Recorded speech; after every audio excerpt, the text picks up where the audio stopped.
Back to Hindi യൂണി. കഴിഞ്ഞ ക്ലാസ്സിൽ നമ്മൾ ചൂടിനെ കുറിച്ച് പഠിച്ചു. അപ്പോൾ നമുക്ക് ഈ ക്ലാസ്സിൽ പഠിക്കാനുള്ളത് തണുപ്പിനെ കുറിച്ചാണ്. തണുപ്പിനെ നമ്മൾ എന്താ ഹിന്ദിയിൽ പറയാ? ഠണ്ട എന്നാണ് പറയാ. ഠണ്ട, ഠണ്ടി എന്നൊക്കെ ഇത് മാറുന്നുണ്ട്. അപ്പോൾ തണുത്ത വെള്ളം എന്ന് പറയാനാണെങ്കിൽ ഠണ്ട പാനി എന്ന് പറയാം. തണുത്ത കാലാവസ്ഥ എന്ന് പറയാനാണെങ്കിലോ ഠണ്ടി മോസം എന്ന് പറയാം. അപ്പം നമുക്ക് ഇതിനെക്കുറിച്ച് കുറച്ച് ഉദാഹരണങ്ങൾ നോക്കാം. ഓക്കെ, അപ്പം നമുക്ക് കുറച്ച് ഉദാഹരണങ്ങൾ നോക്കാം. എനിക്ക് നല്ല തണുപ്പ് തോന്നി എന്ന് പറയില്ലേ? എനിക്ക് നല്ല തണുപ്പ് പിടിച്ചിട്ടുണ്ട്, ഭയങ്കര തണുപ്പാണ് എന്ന് പറയാൻ നമുക്ക് എങ്ങനെ ഹിന്ദിയിൽ പറയാൻ നോക്കാം? എനിക്ക് എന്നതിന് നമ്മൾ എന്താ ഹിന്ദിയിൽ പറയാ? മുझे. അല്ലെങ്കിൽ സാധാരണഗതിയിലാണെങ്കിൽ നിങ്ങൾക്ക് മേരേക്കോ എന്നും പറയാം കേട്ടോ. ബംഗാളികളൊക്കെ കൂടുതലും യൂസ് ചെയ്യുന്നത് മേരേക്കോ എന്നാണ്. അപ്പം മുझे തണുപ്പ്, അതിന് നമുക്ക് ഹിന്ദിയിൽ ഠണ്ട് എന്ന് പറയാം.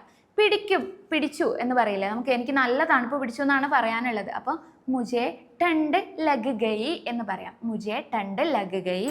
ഇനി മറ്റൊരു ഉദാഹരണം നോക്കാം. എനിക്ക് തണുത്ത കാറ്റ് ഭയങ്കര ഇഷ്ടമാണെന്ന് പറയില്ല, വളരെ ഇഷ്ടമാണ് എന്ന് പറയാം. അതിനെ നമുക്ക് എങ്ങനെ ഹിന്ദിയിൽ പറയാൻ നോക്കാം? എനിക്ക് എന്നതിന് ഞാൻ ഓൾറെഡി പറഞ്ഞു കഴിഞ്ഞു, മുझे ठंडी തണുത്ത കാറ്റ് അല്ലേ? അപ്പോൾ ठंडी കാറ്റിന് എന്താണ് നമ്മൾ ഹിന്ദിയിൽ പറയാ? ഹവ.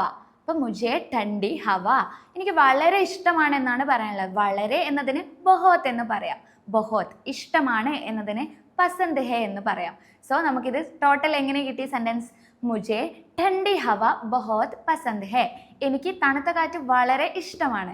ഇനി അതേപോലെ എനിക്ക് തണുക്കുന്നു എന്ന് പറയില്ല, എനിക്ക് നല്ല തണുക്കുന്നുണ്ട്. ഇതെങ്ങനെ നമ്മൾ ഹിന്ദിയിൽ പറയാം? മുझे ठंड लग रहा है. പുരുഷനാണെങ്കിലാണ് ठंड लग रहा है എന്ന് പറയാം. സ്ത്രീ ആണെങ്കിലോ ठंड लग रही है. मुझे ठंड लग रही है. उसको ठंड लग रही है. അവൾക്ക് നല്ല തണുക്കുന്നുണ്ട്. അവന് നല്ല തണുക്കുന്നുണ്ട് എന്ന് പറയാനോ? उसको ठंड लग रहा है. അപ്പോൾ ഈ കാര്യങ്ങളൊക്കെ മനസ്സിലായെന്ന് വിശ്വസിക്കുന്നു. ഔട്ട്റോ കൊടുക്കാനായി എത്ര സെക്കൻഡ് ഉണ്ട്? അപ്പോൾ ഈ കാര്യങ്ങളൊക്കെ മനസ്സിലായെന്ന് വിശ്വസിക്കുന്നു. മിൽത്തെ ഹെ അഗ്ലെ video may. തബ് Tak K ലിയെ bye bye.